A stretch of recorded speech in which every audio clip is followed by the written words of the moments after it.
Hello again, and welcome to another episode of What I Learned on my MBA today. Today, we'll be talking a bit about operations strategy and talking about the project group presentation that I did today, which was very interesting indeed, and some of the feedback we got from that. So, operational strategy is an area I find particularly fascinating, perhaps because I don't really feel that a lot of the companies I've worked in have really had that much sense of having an operational strategy. So, operations, strategic operations, is different from just the day-to-day running of a company, because it's not just about what we do, how we do it, the administration of a company, but it's about the longer-term view, the high level of analysis, and a bit more of an abstraction from just the what we do. So it's not just saying, here's what we want to be doing, what we want to be achieving, and how we want to run things, but actually taking a synthesis, if you like, a bringing together of at least four different elements. And those four elements, you've got the top-down view, what management actually wants the business to be doing.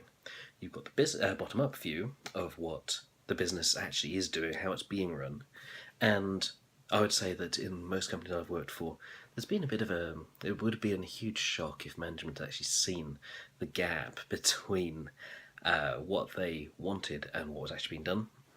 But there's another dimension, which is you've got the market requirements, in other words, what you actually need to do, and you've got the resource capability, which is to say what we as a company can actually achieve.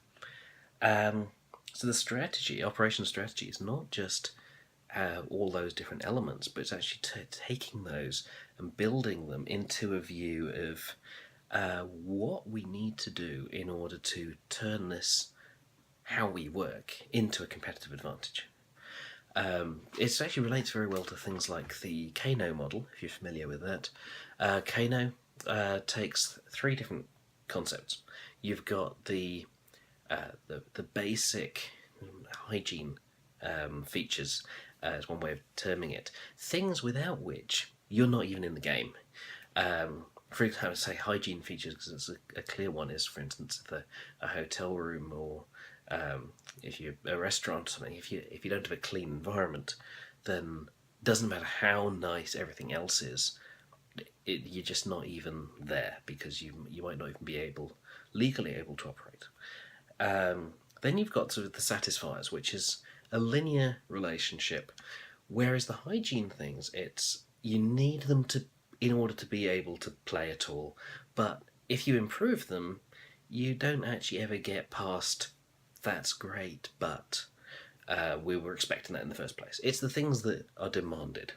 Satisfiers, things that you expect, or your customers expect, but the better you do at them, the happier your customers will be. So comfort, for instance, in a car, the more comfort you have, the better. You expect there to be some, but it's also something that your customer satisfaction keeps increasing. Then you've got what's termed delighters, and a delighter is like a latent need, something that your customers didn't even know they wanted, because maybe they weren't even aware it existed. Take a really fancy hotel and some of the things that they provide as free services that you might just have never even thought of. Once you've had it, you know it's there, you know it's a possibility, and if you get it, you're absolutely delighted. But on the other hand, if you don't get it, it's not really the end of the world either. It's not a thing that you necessarily expect as part of the service. So that I think ties in quite well, because it's the idea of what do we need at all, how are we going to improve, and then how are we going to take what we do and actually make that the real driver of our business. And it also ties into a model where you look at the operations function of the business, and whether it's holding the business back, which is, let's face it, where most of us have probably been, And then as you start adopting best practices, or even becoming the standard, you are able to turn your operations strategy to have more strategic impact on the business performance. And the highest level of that is where your operations are actually creating your business's strategic advantage. Good example of that today would be a company like Apple. Apple really has taken its supply chain, its ability to integrate hardware and software, and some of the things that they're able to do as a result of that, like making their own chips, the AX series, which no one else can do. And even though they are produced by third-party manufacturers, TMSC, Samsung, and the like, those companies don't have the rights to actually manufacture them, so they can't use them outside of for Apple. They are an Apple design that's licensed specifically just for the manufacture. This means that they have a huge competitive advantage in what they're able to do operationally, because that's something that their competitors can't do. It's there was a wonderful term that I saw. See if I've written it down. I think I did. It was. Oh, here we go. You've got barriers to imitation, scarcity, things that are hard to remove from the business, and things that are hard to imitate or replace.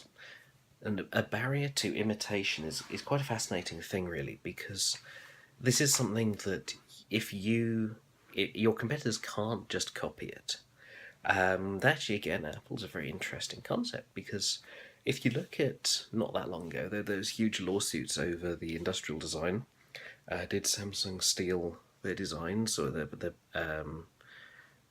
patents and such like? And this caused a lot of animosity and a lot of problems, and it wasn't ever really satisfactorily resolved. It seems to depend which court you go to as to whether or not it's considered to be yes or no.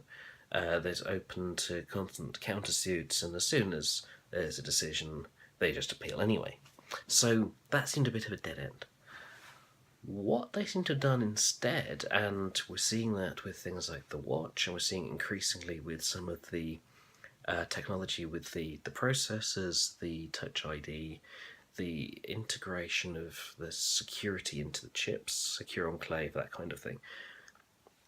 They're taking this stuff that only they can do, and that's something that can't be copied, so not easily. And so it's a barrier to imitation that's much bigger than just the industrial design. I find that very interesting. It's a fascinating concept. And where that brings me on to our group presentation is that the presentations are really about taking an idea about a case study and coming up with something interesting to say about it. There's not really a right or wrong answer. Looking at the marking scheme, we're very much marked on applying models well, having a strong narrative, and of course group involvement, because how can you do a group presentation without strong group involvement? And it brings to interesting points, really, because what you're saying there is using the models well and having something interesting to say.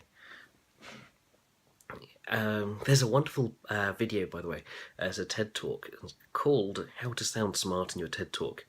And the guy actually spends several minutes talking about nothing, but it's all about his delivery, and it's brilliant. It's well worth watching, so go take a look at that if you haven't seen it. But in terms of our presentations, you have very little time to prepare, like everything in the Henley MBA course. They deliberately give us very, very little time so that we have to think very critically about which compromises we're going to make, what we actually need to do. So in this case, my group was discussing whether what we need to do is actually understand the case study, understand the models, have kind of a toolbox of models and concepts, which you can almost pre-fill for each case study as we get them, and then take a look at what questions were actually asked on the case, and just come up with an interesting narrative. I think it seems like an interesting idea. We're going to test it out next week when we next do one, and we will see how it goes from there. As always, let me know if you've got any thoughts, questions, queries, etc. And I will see you again tomorrow. Have a good night. Goodbye.